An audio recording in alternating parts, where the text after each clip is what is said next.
शेख अब्दुल कादिर जिलानी की रहमतुल्लाह अलैह। शेख अब्दुल कादिर जिलानी रहमतुल्लाह अलैह अल्हम्दुलिल्लाह तौहीद पे थे और उन्होंने इस शहर हिंदुस्तान में इस्लाम का दीन फैलाया। उनका बड़ा हाथ है और वो तौहीद पे थे, इस्लाम का सही पैगाम घरों तक पहुंचाया। और उनकी वालदा ने शेख अब्दुल कादिर जिलानी रहमतुल्लाह अलैह को सिखाया था कि बेटा तू हमेशा सच बोलना, कभी झूठ मत बोलना, चाहे तेरा नुकसान हो चाहे तेरी जान जाए।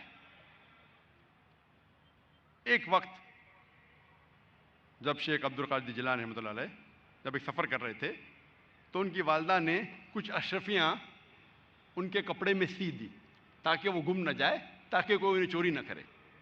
जब वो सफ़र पे निकलते हैं तो एक डाकुओं का ग्रुप उन्हें पकड़ लेता है और जब जांच पड़ताल करने के बाद कुछ पैसा नहीं मिलता है तो वो डाकू कहते हैं शेख अब्दुल कादिर जिलानी रहमतुल्लाह अलैह से, क्या तेरे पास कुछ पैसे नहीं?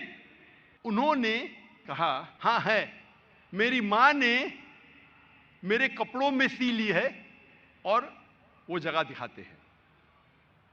वो डाकुओं ने कहा कि अगर ये बच्चा हमें नहीं बताता तो हमें कभी ये अशरफियाँ नहीं मिलती है।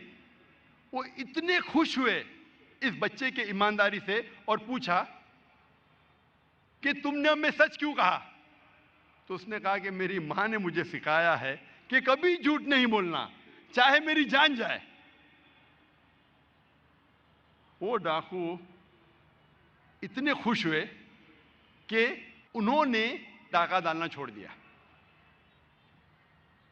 ऐसे कई मिसाल मिलती हैं।